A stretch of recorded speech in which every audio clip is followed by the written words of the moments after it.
Hey guys, Alec from Company Z here, and finally able to get you guys some video.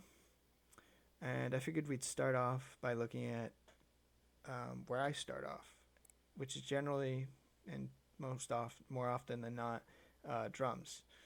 So there's a number of ways that you can do drums. You could have a kit that you actually in real life play and mic up with like 12 different microphones.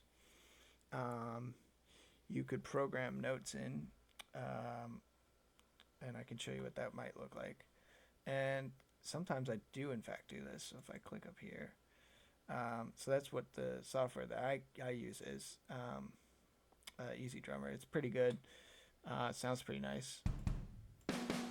So also theoretically, you could uh, program notes in that way. I don't recommend it, but you could.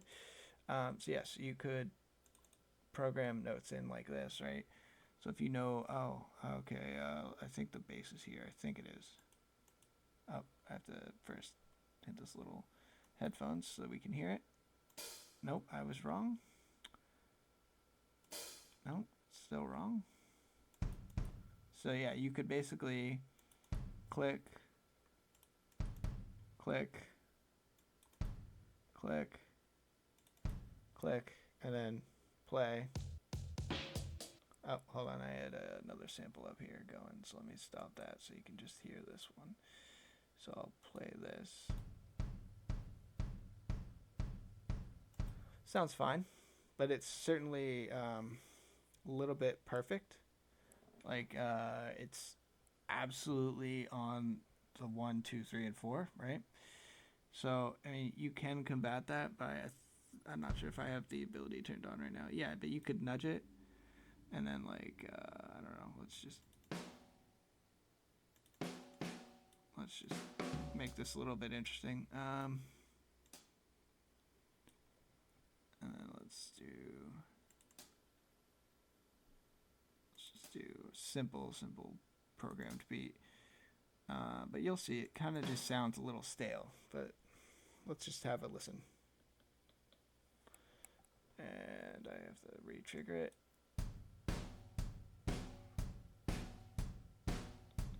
So kind of stale, a little bit.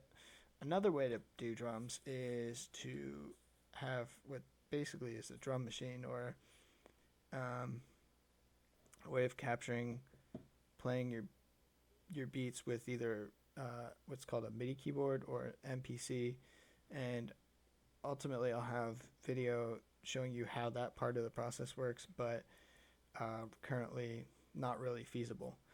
But what that would kind of maybe more sound like is I'm going to play something on what I use called the Ableton Push, and so you'll be able to kind of hear a little bit, kind of how it gives it more body and more just kind of a basically my playing the drums through the push.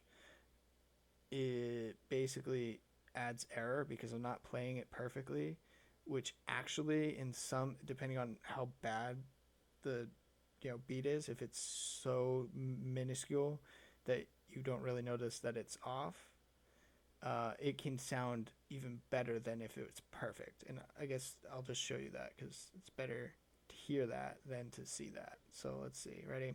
I'm just gonna play some simple, more or less the same kind of a thing, um, roughly. Hold on. Let's see. All right, there we go.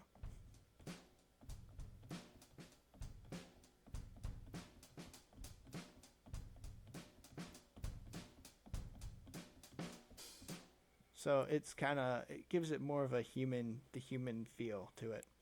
Also, you can vary the loudness of it, like a lot better than by just penciling it in, like I've done here. Because to do that, you have to click on the note you want to adjust, and then go down here. So here's the note. I'm way down here, and then slide this to wherever you want the thing to be. So definitely like more artificial. And sometimes I do this because, especially early on, because if I just go and play, and bear with me for a second here, I'm just going to grab the guitar here. And now if I just play like, you know, music over it,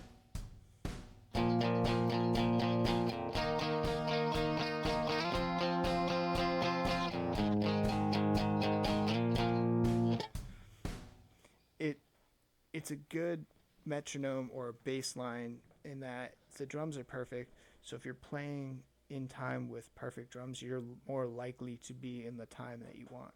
So that's kind of why I start with drums and why I might just pencil in something simple just to get the guitar part down or some of the other parts down.